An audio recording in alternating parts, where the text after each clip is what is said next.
Hello दोस्तों, आप सबका स्वागत है मेरे यूट्यूब चैनल पर।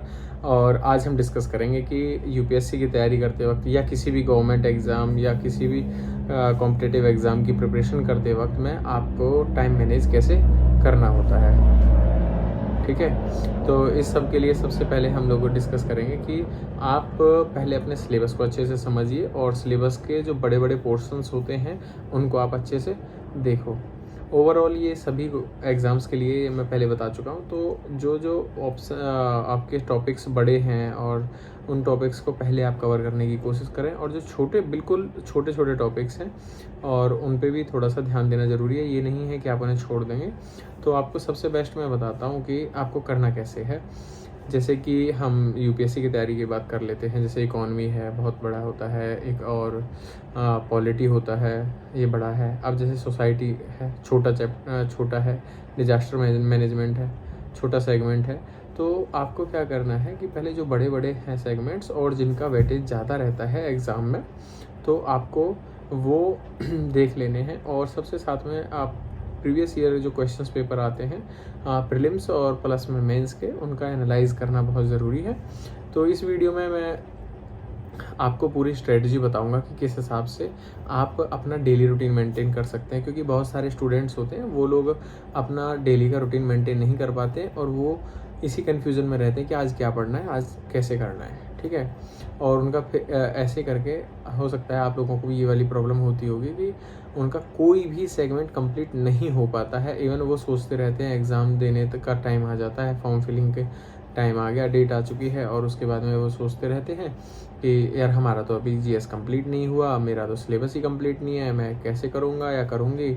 जैसे होता है कि अब क्या सोचा जाए, कैसे किया जाए। इन सब चीज़ों की समस्याओं का समाधान है कि आपको टाइम मैनेजमेंट करना पड़ेगा। आपको थोड़ा सा टाइम के लिए सोचना होगा कि आपके पास 24 घंटे होते हैं। देखो, सभी के पास 24 घंटे हैं। आप जो बंदा सिलेक्ट हो रहा है उसके पास भी 24 घंटे हैं, जो नहीं हो रहा है उसके पास भी 24 घंटे। अब यहाँ बात यही आती है ना एक, कि टाइम मैनेज जिसने किया अच्छे से उसका सिलेक्शन हो गया, और जिसने नहीं किया उसका सिलेक्शन नहीं होता है। ठीक है, और मैं एक ये बात पहले कहता रहता हूँ कि पढ़ाई को लेकर रोबोट बनने की ज़रूरत नहीं है। आपको बेसिक अंडरस्टैंडिंग, बेसिक समझ होनी बहुत ज़रूरी है। ठीक है, तो इस वजह से आपको टाइम मैनेजमेंट का बहुत ज़्यादा इंपॉर्टेंट रोल रहता है यूपीएससी की तैयारी करते वक्त। बहुत सारे टॉपर्स के नाम से आपने सुना होगा कि वो जाके किसी भी स्टेज पे बोलते हैं कि भाई मेरा पहला अटैम्प्ट नहीं हुआ था, सेकंड अटैम्प्ट नहीं हुआ था, एंड लास्ट में मेरा ये थर्ड अटैम्प्ट है या लास्ट अटैम्प्ट है। तो इस अटैम्प्ट में आप उनका एक शब्द सुनोगे, सबका एक कॉमन होगा कि हम लोगों ने टाइम मैनेज नहीं करते थे और बाद में हमने टाइम मैनेजमेंट शुरू किया। तो आप लोगों को करना कैसे है टाइम मैनेज, मैं वो बताता हूँ। तो टाइम मैनेजमेंट के लिए सबसे बेस्ट क्या है, आपको सबसे पहले 1 महीने के लिए आपको शेड्यूल बना लेना है कि 1 महीने का शेड्यूल है क्या, कैसे बनाना है।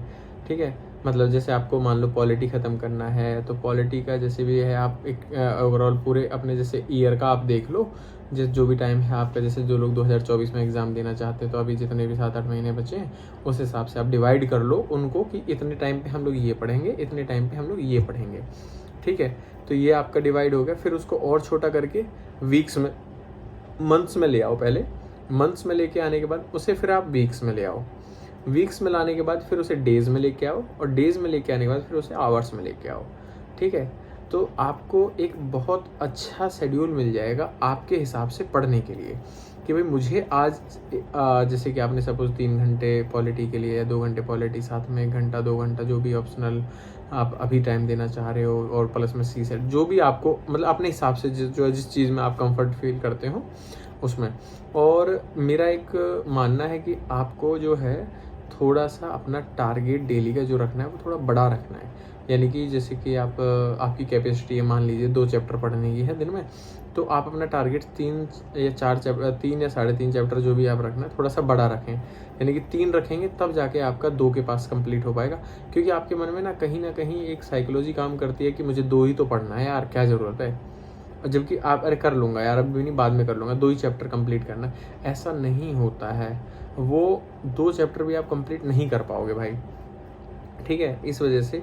और दूसरा, आपको जैसे ही एक शेड्यूल मिल गया, आपने खुद देखो, सबसे बड़ी बात आप अपने हिसाब से शेड्यूल बनाएंगे।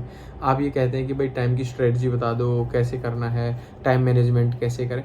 टाइम मैनेजमेंट दूसरे का क्यों ही करना है?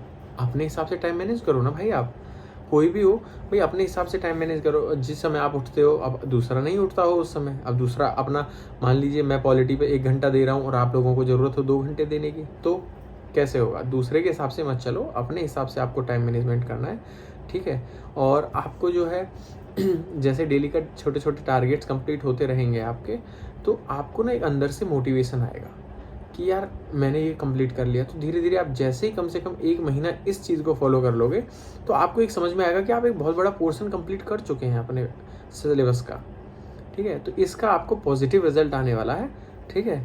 बाकी तो सभी के लिए प्रिपरेशन है ही है, और प्रिपरेशन करते रहें लगातार। अगर आपको कोई भी डाउट होता है तो आप इस वीडियो के कमेंट बॉक्स में जाके आप कमेंट कर दें। आपके डाउट्स को जो भी होगा, हम लोग संडे को लाइव सेशन चलाते हैं रात को 10 बजे, हो सकता है इस बार ना हो, तो वहाँ पे आपके क्लियर हो जाएंगे वो डाउट्स। मैं देख लेता हूँ कमेंट बॉक्स, तो कमेंट बॉक्स में आप कमेंट कर सकते हो।